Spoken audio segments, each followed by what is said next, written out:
sûr que vous connaissez la famille. Soyons en un grand nombre pour se réveillant en ligne avec l'homme de Dieu, le pasteur Richard Kalanji.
Natimi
cette nuit avec nous en direct pour célébrer notre Dieu qui nous a gardés et protégés tous durant cette année qui s'achève 2021. Et nous allons passer des moments merveilleux, des moments où nous allons manifester notre gratitude d'abord envers Dieu qui nous a gardés, et ensuite le moment où nous allons recommander ensemble 2022 entre les mains de l'Éternel. Ainsi nous allons nous incliner dans la prière pour commencer. Dieu grand redoutable, le créateur du ciel et de la terre, le maître de temps et de circonstances, nous sommes réunis cette nuit dans nos maisons pour te dire merci, pour te célébrer, pour te glorifier et te manifester notre gratitude. Notre gratitude envers toi pour tes bienfaits, pour tout ce que tu as fait pour nous-mêmes, pour nos familles respectives et pour cette grande communauté JCR. Nous te sommes infiniment très reconnaissants parce que nous savons que nous avions traversé des moments difficiles avec des maladies du siècle, mais tu nous as tous sécurisés et protégés, et surtout, tu nous as gardés tous dans la foi chrétienne. Et cette nuit, Seigneur, c'est l'aube d'une nouvelle année qui s'ouvre devant nous, 2022, que nous sommes prêts à pouvoir vivre grâce à toi. Laisse, ô Dieu, que cette nuit que nous voulons passer en ta présence soit dirigée par ton esprit. Que ton esprit nous aide à vivre véritablement dans ta présence. Que ce soit par les cantiques, que ce soit par les prières que nous allons formuler, que ce soit par la parole qui sera prêchée, que tout te donne gloire et nous aide à être connectés à toi. Nous nous condamnons tout ce qui n'est pas de toi pendant cette nuit de prière. Nous le repoussons loin de nous au nom de Jésus. Sois le maître en tout et pour tout. Nous te l'avons demandé avec foi au nom de Jésus-Christ. Amen. On peut acclamer le Seigneur. Chers frères et sœurs, là où vous êtes dans vos maisons, dans quelques minutes, nous allons pouvoir changer d'année. Nous allons quitter 2021 avec sa cohorte de malheurs, avec ses problèmes et ses difficultés. Cette année 2021 est en train de passer sous nos yeux. C'est une grâce, c'est une faveur. Ainsi, bien-aimés dans les Seigneurs, apprêtez-vous pour que ensemble, dès qu'il est minuit, c'est-à-dire dès que cette année quitte définitivement, que nous puissions tous élever nos voix, dire merci à Dieu, que nous puissions reconnaître ce qu'il a fait dans nos maisons, dans nos familles. Vous allez lui dire merci, vous allez citer ses hauts faits, vous allez clamer sa puissance, son autorité, sa souveraineté, et vous allez clamer sa magnificence. Vous allez lui dire qu'il est tout pour vous, vous allez lui dire toutes les bonnes paroles d'amour, si réellement vous savez qu'il est votre Dieu. Et c'est dans une minute à ma montre, c'est dans une minute. Voilà, malgré tout le combat que l'ennemi avait engagé contre nous, il n'a pas réussi à nous retenir dans 2021. Et voilà, aujourd'hui, nous tournons la page. Et aujourd'hui, nous tournons la page pour commencer 2022.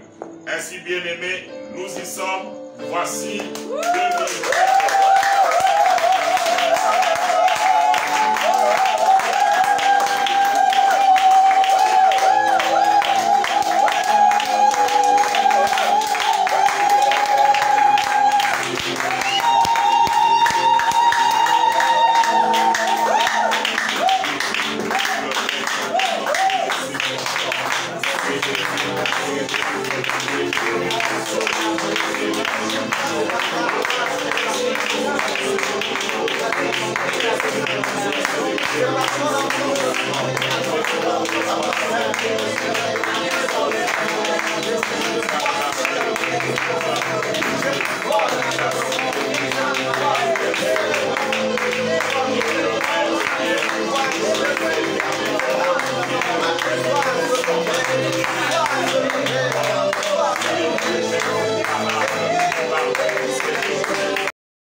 Nous allons demander à Frère Pierrot d'élever sa voix et adorer Dieu pour toute la communauté.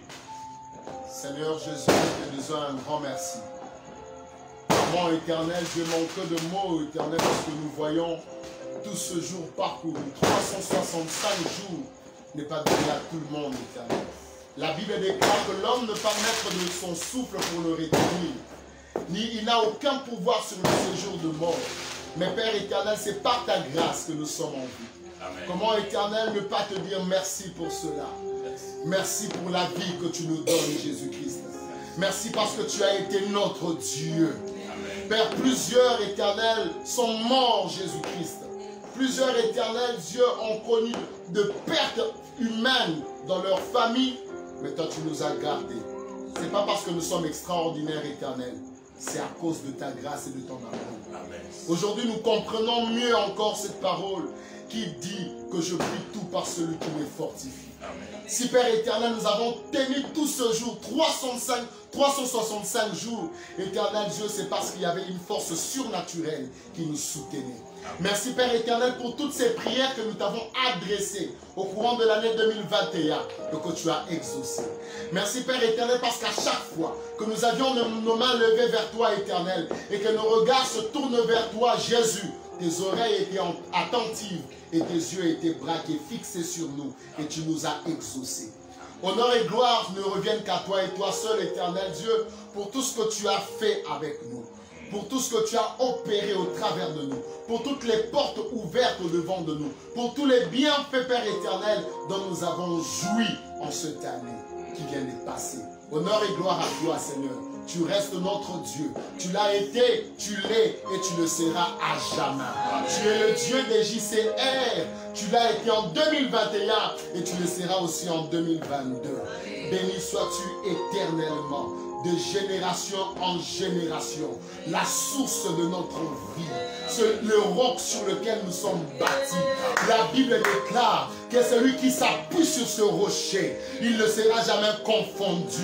Tu es la pierre sur laquelle nous sommes bâtis, la fondation qui soutient tout l'édifice qui est notre vie et notre communauté. Honneur et gloire ne reviennent qu'à toi et toi seul. Dans le nom de Jésus-Christ, nous disons Amen. Amen. Nous allons chanter un cantique avec le groupe d'adoration pour manifester notre gratitude envers ces grands dieux qui nous a gardés, qui nous a protégés et qui nous fait passer à une nouvelle année 2022. Et Yahweh, et Yahweh, et Yahweh, Yolizivana, et Yahweh.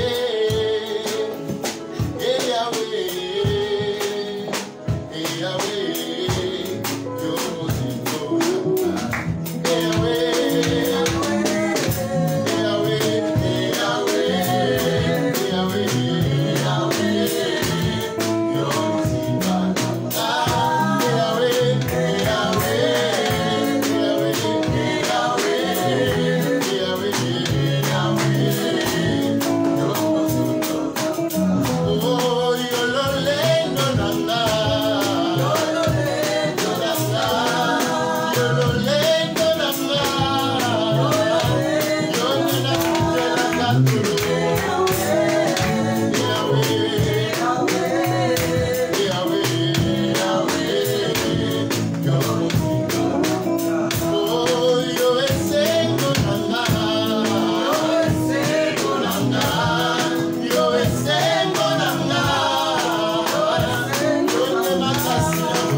Voici, le temps est arrivé où nous allons partager la parole de Dieu.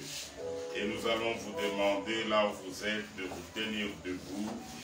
Nous allons faire la lecture de Saintes Écritures. Et nous allons travailler avec la lettre de Paul aux Colossiens. Et en fait, nous allons travailler avec tous les chapitres, mais pour des raisons didactiques, pédagogiques, nous prendrons quelques versets du début et puis nous allons expliquer le message. Nous lisons Colossiens chapitre 1er. Paul, apôtre de Jésus-Christ par la volonté de Dieu, et le frère Timothée, aux saints et fidèles frères en Christ qui sont à Colosse. Que la grâce et la paix vous soient données de la part de notre Dieu, notre Père. Nous rendons grâce à Dieu, le Père de notre Seigneur Jésus-Christ, et nous cessons de prier pour vous, ayant été informés de votre foi en Jésus-Christ et de votre charité pour tous les saints, à cause de l'espérance qui vous est réservée dans les cieux, et que la parole de la vérité, la parole de l'évangile vous a précédemment fait connaître. Il est au milieu de vous et dans le monde entier, il porte des fruits et il va grandissant, comme c'est aussi le cas parmi vous, depuis le jour où vous avez entendu et connu la grâce de Dieu conformément à la vérité, d'après les instructions que vous avez reçues d'Épaphras, notre bien-aimé compagnon de service, qui est pour vous un fidèle ministre de Dieu et qui nous a appris de quelle charité l'Esprit vous anime. Que notre Dieu bénisse sa parole. Amen. Cher Saint-Esprit, inspire-nous, parle-nous, afin que nous puissions parler à ton peuple, que nous puissions dire exactement ce que tu voudras que nous puissions dire. Nous condamnons tout esprit qui n'est pas de Dieu, nous le repoussons dans les lieux arides au nom de Jésus. Du début jusqu'à la fin, sois le seul maître ici. Nous te l'avons demandé avec foi au nom de Jésus-Christ. Amen. Bien-aimés dans le Seigneur, nous commençons aujourd'hui une nouvelle année avec Dieu, l'année 2022. Et cette année 2022, nous aurons pour mot d'ordre l'année de la célébration de notre rédemption par le Seigneur Jésus-Christ.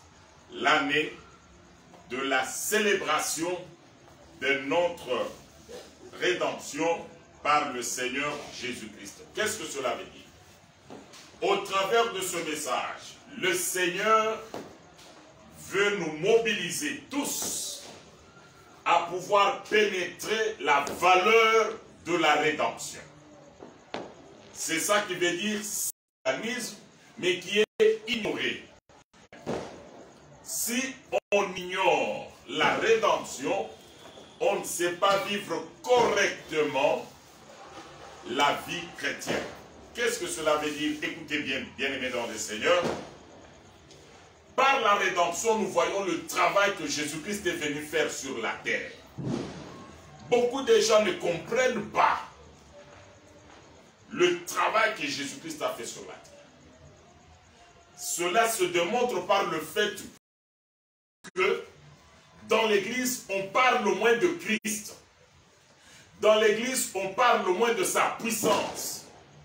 Dans l'Église, on parle moins de son intervention dans la vie de l'homme, mais on parle plus des activités du diable. Et le chrétien est en train de voir le démon partout. Mais où est l'œuvre de Golgotha? Où est l'œuvre de la rédemption? Qu'est-ce que Jésus-Christ a fait? C'est qu'il n'a rien fait. Ainsi, au travers de ce chapitre 1er du livre de Colossiens, nous allons pouvoir réhabiliter la rédemption. Nous allons célébrer, nous allons remettre à sa place, nous allons magnifier, nous allons mettre l'accent, nous allons ressortir sur la surface la rédemption. Et comment cela se passe? De prime abord, Jésus n'est pas venu sur la terre par hasard. Il y a eu d'abord un problème. Lequel? Le problème du péché.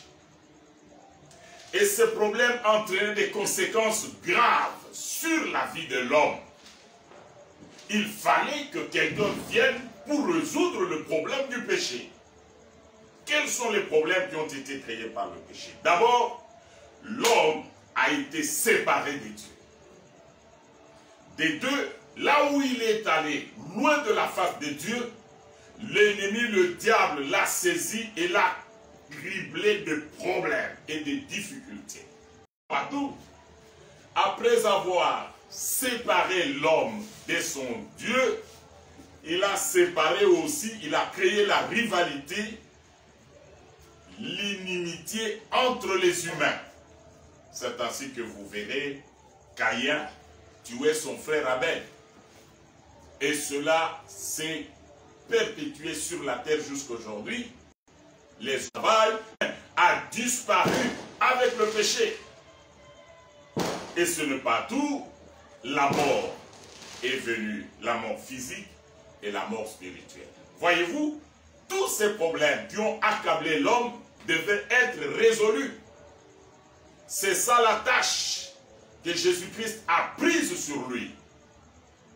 Parce que la prophétie était donnée depuis le jardin d'Éden. Quand l'Éternel Dieu a maudit le diable, il lui a dit: je mettrai une hostilité entre toi et la femme, entre ta postérité et la postérité de la femme, et la postérité de la femme va t'écraser la tête. Ça veut dire, de la femme naîtra un fils qui va détruire les œuvres du diable. C'est ça le plan de la rédemption. Et ce plan a été accompli sur la croix par Jésus. Donc Jésus est venu résoudre le problème. La séparation de l'homme avec son Dieu, Jésus est venu résoudre ça. Les problèmes et les difficultés de l'homme sur la terre, il a porté la croix. Il a été blessé. et il a crié, tout est accompli.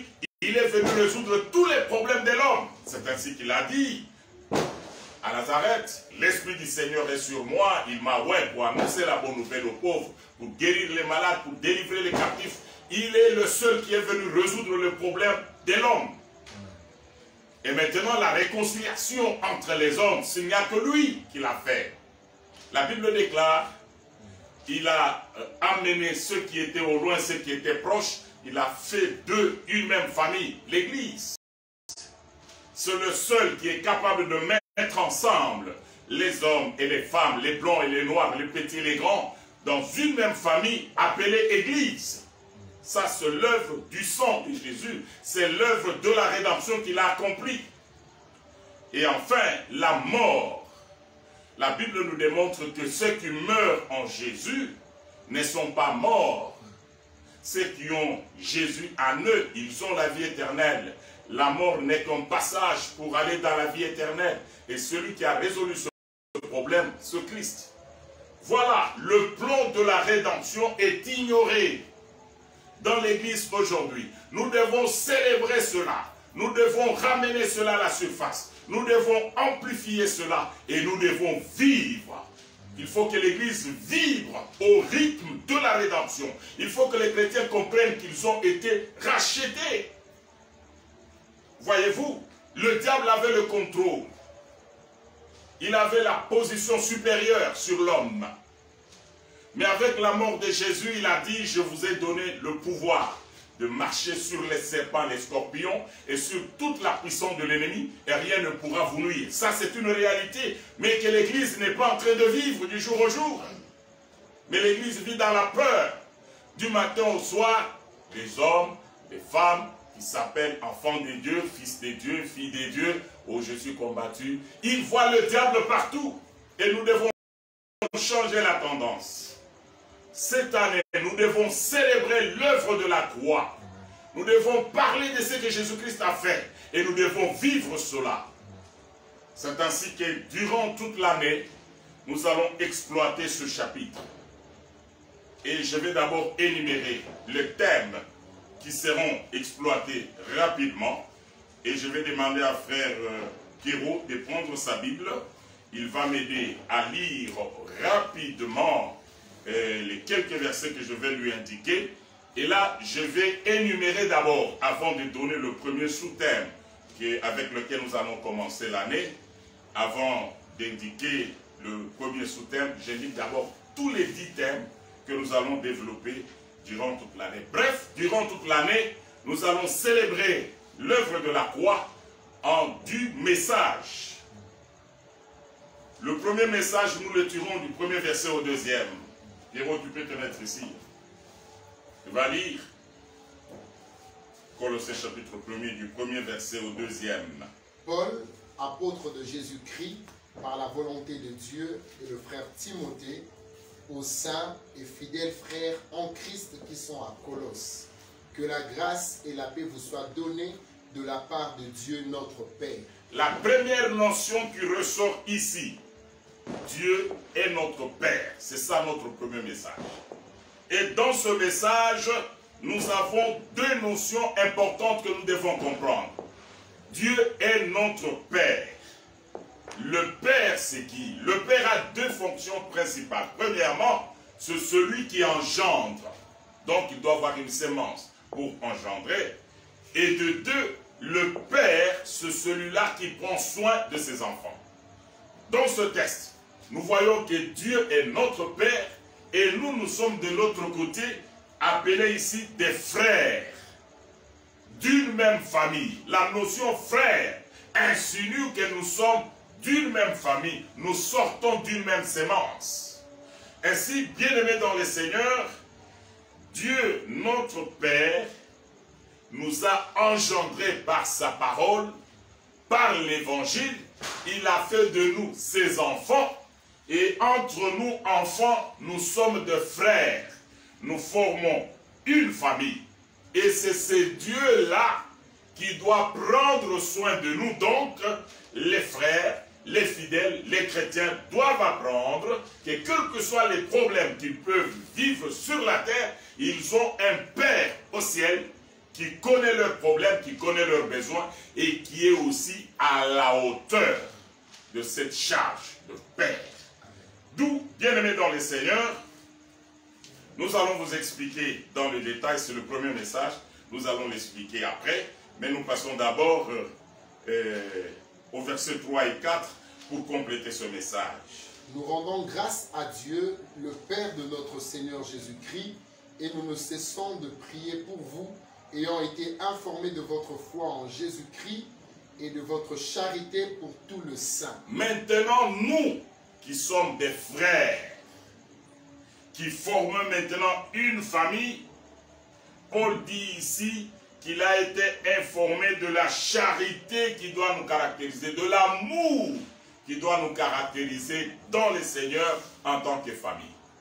Alors, Christ qui nous a rachetés, Christ qui a versé son sang pour nous réconcilier avec le Père, nous réconcilie aussi avec nos semblables, et ces semblables deviennent nos frères. Comme ils deviennent nos frères, nous ne pouvons pas les détruire, nous ne pouvons pas les tuer, nous ne pouvons pas prendre leurs femmes, nous ne pouvons pas prendre leurs maris, nous ne pouvons pas voler, nous ne pouvons pas envier ce que Dieu leur a donné parce qu'ils sont nos frères.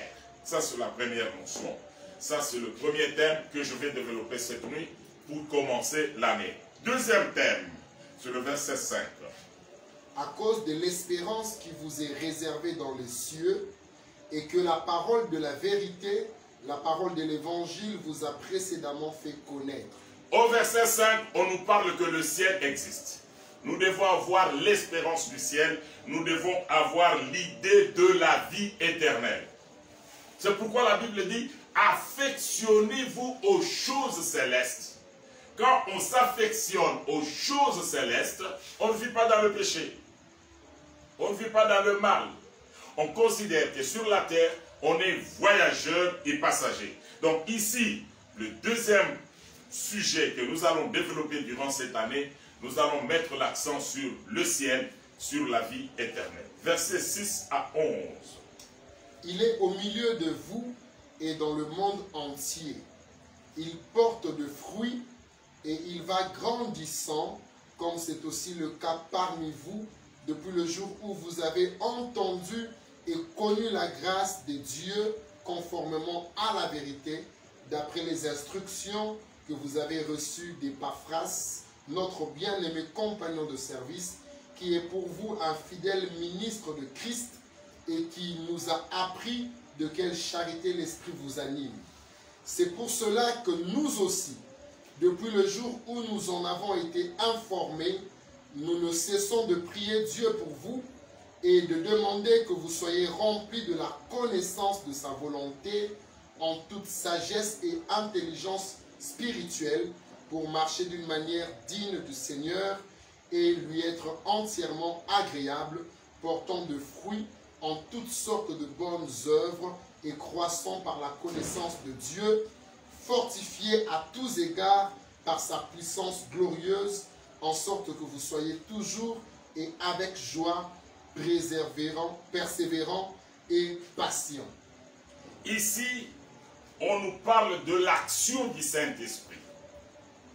Ceux qui sont sauvés maintenant sont conduits par le Saint-Esprit pour avoir une conduite saine, une conduite de la charité, une conduite qui produit les fruits et une conduite de persévérance et de patience dans la souffrance. Là, on mettra l'accent par rapport à notre troisième sous-thème, on mettra l'accent sur l'action du Saint-Esprit dans l'Église. Et nous pouvons passer le verset 12. Rendez grâce au Père qui vous a rendu capable d'avoir part à l'héritage de saints dans la lumière. Voilà, le verset 12 nous permettra de parler de notre quatrième thème, l'enlèvement de l'Église. Nous devons avoir part dans la lumière avec les saints. Tous les saints, nous allons hériter le ciel. Nous allons être enlevés. Et ici, dans le quatrième thème, sous-thème, nous parlerons de l'enlèvement de l'Église. Verset 13. Qui nous a délivrés de la puissance de ténèbres et nous a transportés dans le royaume du Fils de son amour. Au verset cette thèse, nous aborderons notre 5e thème qui parlera de la délivrance. On ne peut pas être enfant de Dieu et être esclave, être captif, être prisonnier. Vous connaissez, vous les enfants de Dieu, cette nuance entre les deux termes. Quand on dit on est prisonnier, c'est-à-dire on est privé d'une bonne partie de ce droit et liberté, mais on est torturé comme châtiment pour ce qu'on a fait. Et de deux, quand on parle d'un captif, c'est quelqu'un qu'on a arrêté dans la guerre, il est aussi privé d'une grande partie de ses droits et libertés, mais lui, il a été désarmé, il a été dépouillé, il n'a pas de force, il n'a plus de moyens de défense. Et de trois, il est parlé d'esclave, c'est celui-là qui est aussi privé d'une grande partie de ses droits et libertés, mais qui, lui, travaille pour les intérêts des autres. Voyez-vous, toutes ces trois catégories, nous les considérons comme des personnes liées, envoûtées, bloquées par le démon, mais qui doivent être délivrées. Comment? Il faut payer la rançon, c'est Jésus qui est capable de payer la rançon avec son sang. Il faut l'arracher entre les mains de l'ennemi, c'est Jésus, le lion de la tribu de Juda, qui est capable de le faire. Celui qui peut payer le prix pour que nous soyons plus commerçables, il nous prend par la rédemption, il nous soutire du marché. Là où on était vendu au diable, il vient payer le prix et il nous amène loin ou hors de toutes sortes de transactions. On ne peut pas nous vendre, on ne peut pas nous acheter. Ça, c'est l'œuvre de la croix. Cette année, nous allons mettre l'accent sur cela dans ce 5e sous-thème. Le 6e sous-thème, nous le tirons au verset 14. En qui nous avons la rédemption, la rémission de péché. Et là, nous allons mettre l'accent sur le plan de la rédemption. Il comprend deux choses. Il y a eu d'abord la rémission de péché et puis le rachat. Nous allons expliquer cela au courant de l'année. Ça sera le 6e sous-thème. Allez-y, le verset 15 à 19. Il est l'image du Dieu invisible, le premier-né de toute la création. Car en lui ont été créées toutes les choses qui sont dans les cieux et sur la terre, les visibles et les invisibles, trône, dignité, domination, autorité. Tout a été créé par lui et pour lui. Jusqu'au verset 19. Il est avant toute chose et toute chose subsiste en lui. Il est la tête du corps de l'Église. Il est le commencement, le premier-né d'entre les morts, afin d'être en tout le premier. Car Dieu a voulu que toute plénitude habitât en lui. Ici, nous allons parler de la divinité de Jésus. Nous allons démontrer au travers des Écritures qu'il n'est pas seulement le prophète, il n'est pas seulement un sacrificateur, mais il est Dieu. Et nous allons démontrer depuis l'Ancien Testament, avec l'Ancien Testament, et nous allons démontrer là où lui-même dit clairement qu'il est Dieu, qu'il est digne d'adoration. Là où lui-même déclare qu'il est Seigneur. Et là où il déclare qu'il est Fils de Dieu. Et pour cela, la plupart des fois, quand il le déclarait, les Juifs prenaient de pierre pour le lapider. Parce qu'ils savaient que le Messie qui devait venir, c'est Dieu lui-même qui avait promis à Israël, dit à la fille de Jérusalem, réjouissez-vous, votre Seigneur viendra lui-même et il vous sauvera. Et quand on dit que Jésus est le Fils de Dieu, là, on comprend que c'est Dieu lui-même qui est venu pour nous sauver. Donc, nous le faisons Dieu, c'est ainsi que le Juif lui résistait. Donc, au 7e sujet, nous allons démontrer que Jésus-Christ est le véritable Dieu. Le verset 20.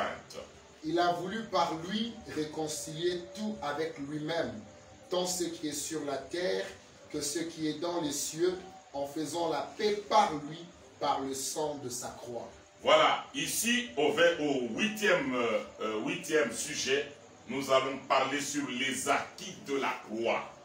Par exemple, nous allons parler des avantages de la croix, la réconciliation avec Dieu et la réconciliation sur la terre. Ça, c'est les œuvres, les acquis de la croix. Nous allons les tirer de ce verset 20. Nous pouvons continuer 21, 23. Et vous qui étiez autrefois étrangers et ennemis par vos offenses, par vos pensées et par vos mauvaises œuvres, il vous a maintenant réconciliés par sa mort dans le corps de sa chair, pour vous faire paraître devant lui saint, irrépréhensible et sans reproche, si du moins vous demeurez fondés et inébranlables dans la foi, sans vous détourner de l'espérance de l'évangile que vous avez entendu, qui a été prêché à toute créature sous le ciel, et dont moi, Paul, j'ai été fait ministre. Ici, on parle de l'Église.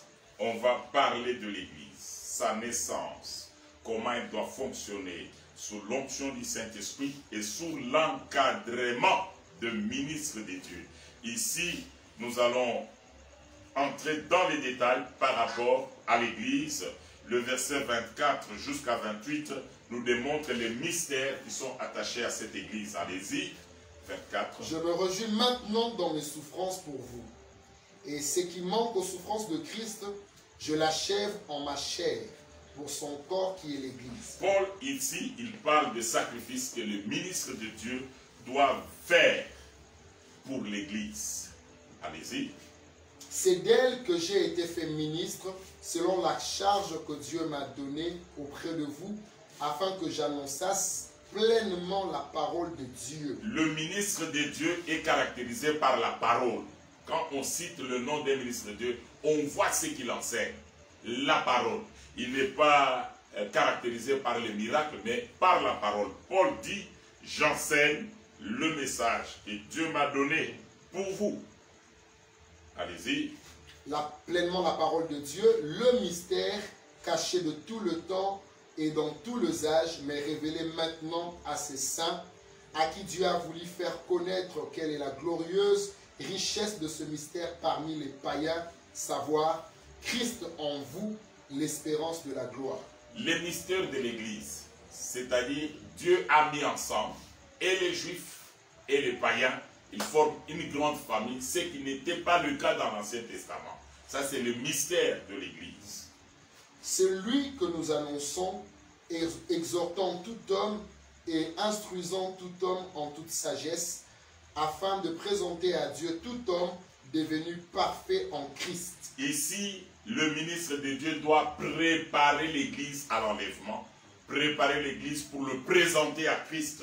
Ça, c'est le message sur le mystère de l'Église que nous allons enseigner cette année. Verset 27. C'est à quoi je travaille. 27. 27, on a déjà fini. Oui, annoncer le mystère de Dieu. 29. C'est à quoi je travaille en combattant avec sa force qui agit puissamment en moi. Là, c'est le dernier point, le rôle de l'Église, le rôle du Saint-Esprit dans l'Église. C'est-à-dire, il travaille, Paul dit qu'il travaille en combattant avec sa force qui agit puissamment en moi. Il va travailler avec le Saint-Esprit. Voilà, bien-aimés dans le Seigneur, pendant toute l'année, voici les 10 thèmes que nous allons développer qui ont pour objectif d'amener le peuple de Dieu à comprendre le travail que Christ a fait. Et ce travail fait de nous de vainqueurs. Ce travail nous prépare pour le ciel. D'abord vainqueurs sur la terre et héritiers de la vie éternelle. Ainsi cette nuit, j'ouvre le premier sous-thème. L'Éternel Dieu est notre Père. Voilà. L'Éternel Dieu est notre Père. Nous avons là-bas deux notions importantes. La première notion, la notion du Père qui engendre par une sémence. 1 Pierre chapitre 1er verset 23 dit que nous avons été régénérés par la sémence qui est la parole de Dieu. Et la Bible dit aussi à tous ceux qui l'ont reçu, qui ont reçu la parole, sont devenus enfants de Dieu. Donc, Dieu nous engendre au moyen de l'évangile. L'Église doit chercher à ramener tout le monde à la case de départ pour que l'Église soit constituée effectivement des hommes et des femmes qui ont véritablement reçu l'Évangile et qui sont sortis du monde. On ne vient pas à l'Église de n'importe quelle manière, il faut avoir reçu la sémence.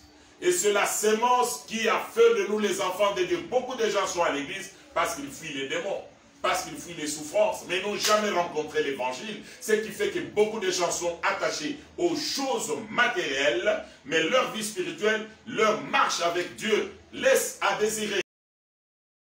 Ils sont dans le péché, ils sont dans la débauche, ils sont dans le mensonge, ils sont dans la sorcellerie, ils sont dans le vol, ils sont dans toutes sortes de péchés, des choses horribles qui font honte. Pourquoi? Dans l'église, ces choses continuent à se manifester. C'est tout simplement parce que l'évangile, la sémence qui engendre, n'a pas été reçue. La deuxième notion du Père est que le Père prend soin de ses enfants. D'où la nécessité pour nous, en tant qu'enfants, de garder le contact avec le Père dans la prière. Voilà, nous allons développer les deux notions. Première notion, comment devient-on un enfant de Dieu? On devient un enfant de Dieu quand on reçoit l'évangile. 2. Quel est le contenu de l'évangile? Le contenu de l'évangile se retrouve dans Actes 2, 36, 41. C'est le jour où Pierre a utilisé la clé que Dieu lui avait promise. Je te donnerai la clé du royaume des cieux. Il a ouvert la porte du ciel avec cet évangile présenté en 4 points. Premièrement, il a présenté Christ qui est venu pour sauver l'humanité, qui est mort et ressuscité pour notre justification. Cela vise à créer la foi d'abord. Et ensuite, il démontre l'homme, le péché dans la vie de l'homme. Il met à nu ce que l'homme a fait de mal. C'est ainsi que Pierre a dit, vous les Juifs, vous avez arrêté Jésus, vous l'avez fait mourir. Et les hommes ont été vivement touchés. Ils se sont dit, hommes frères, que ferons-nous? Il a dit, répentez-vous. L'évangile doit amener l'homme à se repentir, c'est-à-dire que l'homme soit en mesure de dire que, avant de rencontrer Jésus, j'étais impudique, j'étais sorcier, j'étais voleur, j'étais menteur, mais quand j'ai reçu Christ et j'ai compris qu'il est mort pour moi, je ne peux plus continuer dans cette vie de péché. Maintenant, j'ai tourné le dos contre le diable, j'ai tourné le dos contre le péché, maintenant je marche derrière Jésus-Christ. C'est ça, rencontrer le Seigneur. Et après, l'homme qui a rencontré le Seigneur par la repentance sincère doit absolument maintenant décider de prendre le baptême d'eau, le baptême chrétien. On ne peut pas être à l'église, mais on n'a pas reçu son baptême, on a 2 ans, 3 ans. Christ a dit, tous ceux qui croiront et qui seront baptisés seront sauvés. Mais ceux qui ne croiront pas seront condamnés. Tu crois, tu dois prendre le baptême. Parce que le baptême, c'est l'expression extérieure de notre foi et de notre repentance. Et enfin, celui qui est passé par la foi, la repentance, le baptême, est scellé du Saint-Esprit. Tu ne peux pas être enfant de Dieu, mais tu n'as pas de communion avec le Saint-Esprit, tu n'as aucune expérience avec le Saint-Esprit. Tu es à l'église seulement pour chasser les démons. Non, tu as besoin du Saint-Esprit. Quand tu as le Saint-Esprit, d'abord, les démons commencent à te reconnaître, ils commencent à fuir. Et c'est alors que tu peux dire que celui qui est en moi est plus fort que celui qui est dans le monde. Bref, bien-aimés dans le Seigneur, à cause de l'œuvre de Golgotha, nous qui acceptons Jésus, qui acceptons l'Évangile, nous sommes investis comme fils de Dieu. C'est-à-dire, nous avons la nature de Dieu. Nous ne pouvons pas continuer à avoir peur. Nous ne pouvons pas continuer à mener une vie de minable, une vie de médiocrité, une vie de pauvreté, une vie où les démons nous dominent. Non! À partir du moment que tu as reçu Jésus-Christ, Dieu vient sceller ta vie avec le Saint-Esprit. Et le Saint-Esprit fait de toi une propriété privée de Dieu. Et l'ennemi ne peut pas avoir la même mise sur toi. Celui qui est en nous est plus fort que celui qui est dans le monde. Et cela fera que même votre vie, vous devenez intouchable.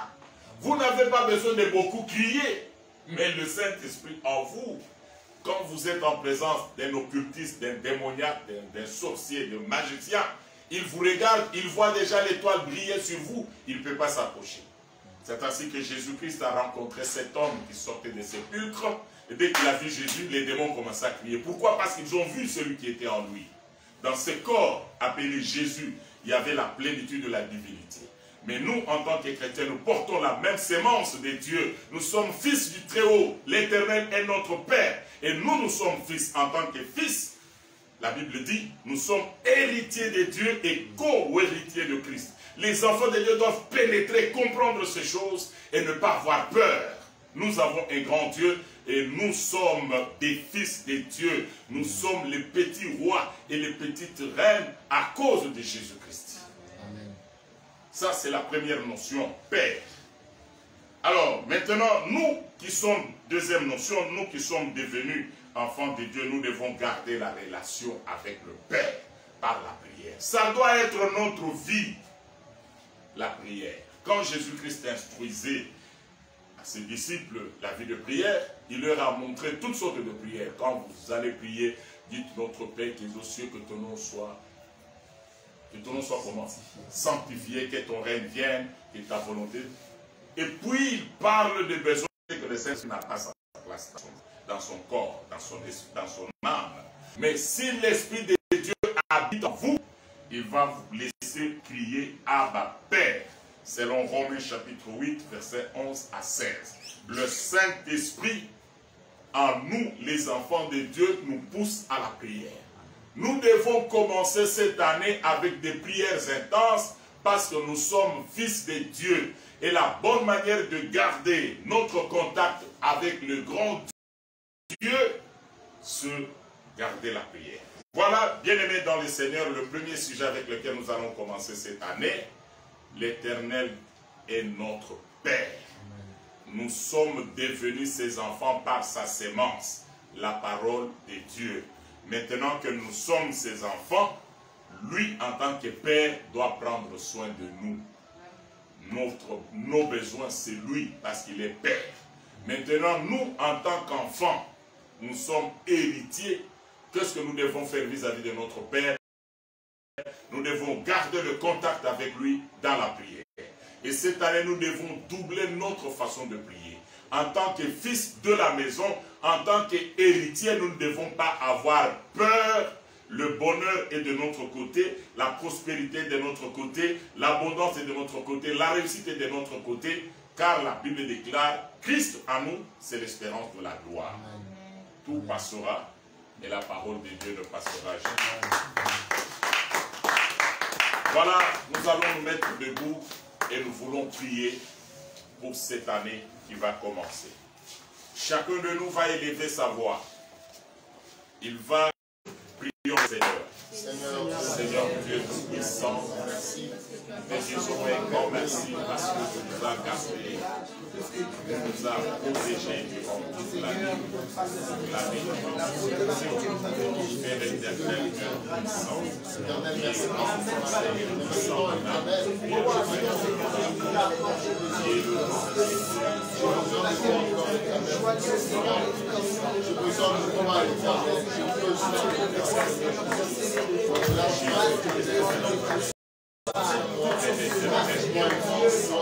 Je ne laisse pas éternel affronter cette année, cette année seule. Je ne laisse pas éternel affronter cette année seule.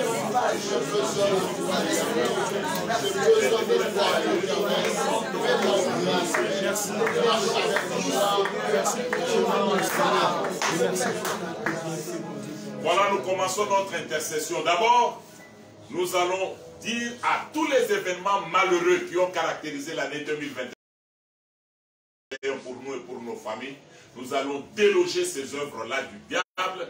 Nous allons dire à ces événements-là ne plus revenir dans notre vie. Ce que nous avons connu comme blocage, comme difficulté. Peut-être c'était le chômage, peut-être c'était la maladie, peut-être c'était la mort, peut-être c'était la pauvreté. Tout ce que vous avez connu comme blocage, comme difficulté pendant l'année 2021, allez déloger cela de votre vie et de votre famille au nom de Jésus.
Maintenant, nous allons prier pour menacer et détruire ce que l'ennemi a déjà préparé contre nous et nos familles.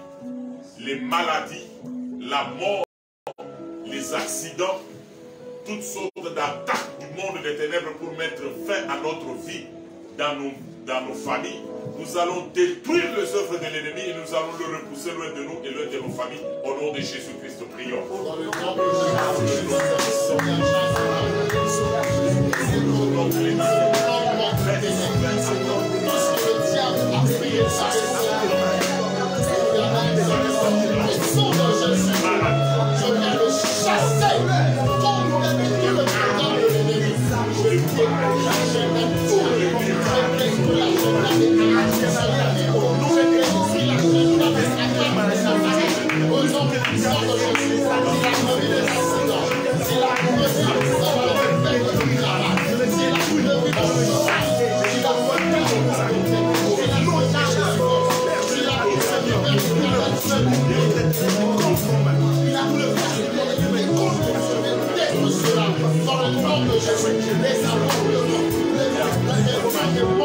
je condamne cela au nom de Jésus de Nazareth.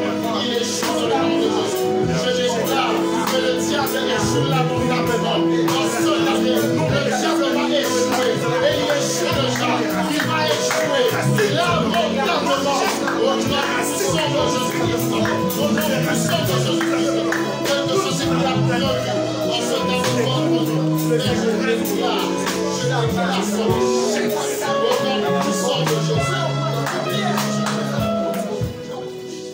Durant cette année, dans nos foyers, dans nos maisons, dans nos familles, pas de décollage, pas d'atterrissage des sorciers. Aucune activité de la sorcellerie, aucune activité de la magie, de l'occultisme ne peut avoir l'influence sur nous. Onyoso ya molili, ya bandoki banganga, pona kubuma, pona kosala activité nini na kati na banda kona biso. Et Simba lisusu te retour à l'expéditeur tobondeli na kombo na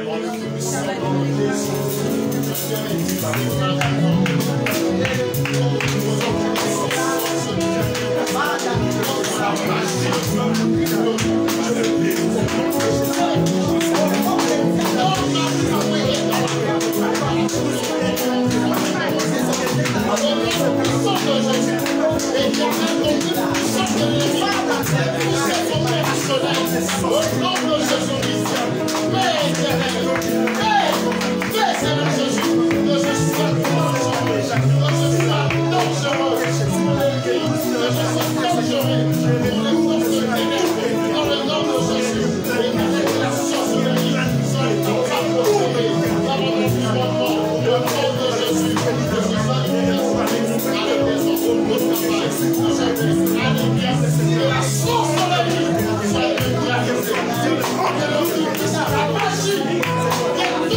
puissance de l'ennemi soit matérialisée dans mon vie. Au nom de Jésus, au nom de Jésus, au nom de Jésus, au nom de Jésus, au nom de Jésus, au nom de Jésus. Pour que nous puissions vivre, pour que nos familles vivent, nous devons avoir du travail, nous devons avoir de l'argent. Nous allons demander à Dieu de déverser dans nos familles l'argent, l'abondance, la prospérité, qu'il donne du travail dans nos familles, qu'il bénisse le travail dans nos familles. Loin de nos familles, le chômage, la médiocrité, la sécheresse ou bien une vie de dépendance. Que les familles de Gisèle soient prospères matériellement et financièrement. Prions le Seigneur. Père éternel, merci de Jésus.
Nous allons prier pour notre progéniture. Nous allons prier pour la génération montante. Ils ne sont pas obligés de venir vivre dans les malédictions, dans les difficultés que nous avions connues. Ils ne sont pas obligés de venir vivre les liens de famille et les malédictions des familles. Ils doivent réussir dans les études, ils doivent contracter des mariages heureux, ils doivent avoir des bons travails, là où ils doivent vivre d'une manière aisée.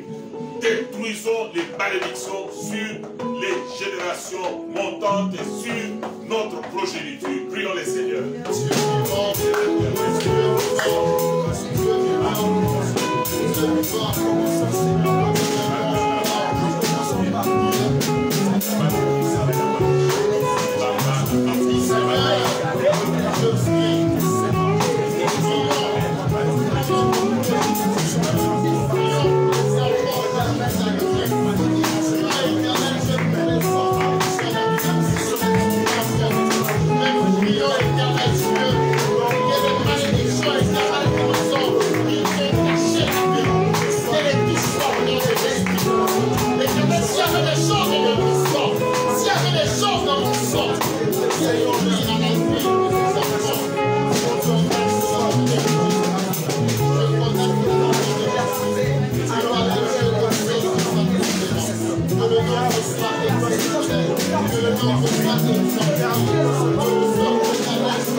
Présenter ses besoins à Dieu et les besoins de sa famille pour cette année. Prions les Seigneurs.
ça sera aussi la prière de clôture. Et après, nous pouvons célébrer Dieu dans la louange. Père éternel, Dieu Tout-Puissant, nous te disons un grand merci. Parce que tu nous as gardés, protégés tous, nous et nos familles. Et nous avons pu traverser 2021 vers 2022. Et nous y voilà de plein pied, Seigneur Jésus-Christ, en 2022. C'est une faveur que tu nous as faite. Et nous savons aussi, Seigneur, que nous ne pouvons pas réussir sans toi. C'est pourquoi nous te demandons, Seigneur, ne permets pas que pendant cette année 2022, que nous puissions faire un pas sans toi. Accompagne-nous en tout et pour tout, Seigneur, car nous savons qu'avec toi, nous ferons des exploits et toi, tu vas écraser nos ennemis. Notre prière cette année, Seigneur, est que tu nous sécurises tous, nous et nos familles, et toutes les familles de JCR. Garde-les, protège-les contre les menaces de mort, contre les maladies, contre les accidents et toutes sortes d'événements malheureux de nature et arracher la vie aux enfants de Dieu. Nous condamnons l'esprit des morts, nous les chassons de nos familles au nom de Jésus-Christ. Que l'ombre de ta main nous sécurise et nous garde tous, et cela pour ta gloire. Amen. Dieu de miracle, nous prions pour la génération montante, pour notre progéniture, pour nos enfants, Seigneur. Bénis nos enfants, que nos enfants étudient, qu'ils soient toujours la tête et non la queue. Que nos enfants qui ont terminé les études aient du travail, Seigneur, et un bon travail. Que nos enfants qui sont déjà à l'âge de se marient avec honneur, des bons mariages. Envoie-leur de bons partenaires, Seigneur, qui te connaissent et avec lesquels ils vont fonder le foyer et vivre le véritable bonheur dans leur mariage. Que nos enfants se marient avec honneur. Au nom de Jésus-Christ, que tous les couples mariés, Seigneur, vivent le véritable bonheur, l'harmonie, la maternité, au nom de Jésus-Christ de Nazareth. Seigneur, pour que nous puissions vivre sur la terre, nous avons besoin du travail. Bénis tous les enfants de JCR. Bénis chaque famille de JCR. Que la prospérité, l'abondance, le matériel nous soient accordés pour que nous puissions vivre d'une manière décente et pour que nous puissions soutenir aussi ton œuvre. Dieu de miracle. Un corps malade ne peut pas te servir. C'est pourquoi nous condamnons les maladies qui ont accompagné tes enfants durant toute l'année et qui veulent entrer avec nous en 2022. Que toutes ces maladies connues et non connues qui viennent du monde des ténèbres, nous les condamnons et nous les précipitons dans les lieux arides à cause de meurtrissure de Jésus et nous déclarons la guérison miracle au nom de Jésus-Christ de Nazareth. Dieu Tout-Puissant, Dieu vivant, tes enfants ont des projets pour cette année. Les projets d'études à l'étranger, les projets des bourses, les projets des affaires, les projets de voyage, toutes sortes de projets de tes enfants, je les amène, Seigneur, devant le trône. Bénis tes enfants, Seigneur. Accompagne-les dans leurs projets. Accompagne-les, Seigneur, qu'ils puissent avoir l'occasion de témoigner ta grandeur. Cette année 2022, Seigneur, telle que nous l'avons commencé, accepte que nous puissions la terminer aussi dans la gloire. Amen. Tu es le Dieu compatissant et miséricordieux. Ne tiens pas compte de nos faiblesses. Nous ne sommes que la terre faite par tes mains, Seigneur. Ne nous impute pas nos manquements, mais soutiens-nous par ton esprit afin que nous puissions remporter la victoire. Je viens cacher toutes les familles de JCR sous l'ombre de ta main. Que l'ennemi ne puisse pas les toucher, que l'ennemi ne puisse pas les habiller. Que cette année soit une année de prospérité, une année de gloire, une année de bénédiction, une année de consolation, une année de restauration pour toute la grande famille JCR. Que la gloire te revienne au nom de Jésus-Christ. Amen.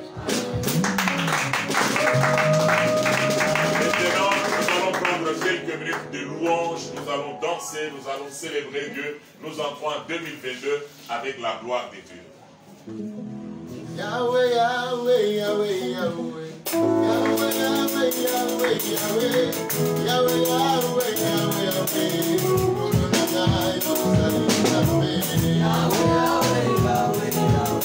Yahweh, Yahweh, Yahweh, Yahweh. Yahweh, Yahweh, Yahweh, Yahweh. Yahweh, Yahweh, Yahweh, Yahweh.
familles qui ont prié avec nous. Famille Dieudonné Kalumba, que Dieu vous bénisse. Christiana Biakunyanga, que Dieu vous bénisse. Eli Louketa, que Dieu vous bénisse. Arc-en-ciel Nadine, que Dieu vous bénisse. Arc-en-ciel Kodeliv Kazadi, que Dieu vous bénisse. Willy Sota, que Dieu vous bénisse. Oret Metakalonji, que Dieu vous bénisse. Faminga Lamouloumé Jonas, que Dieu vous bénisse. Adi Badile, que Dieu vous bénisse. Christelle Cœur, moi d'Ikabamba en Afrique du Sud, que Dieu vous bénisse. Roger Moutombo, que Dieu vous bénisse. Deti Omeonga, que Dieu vous bénisse.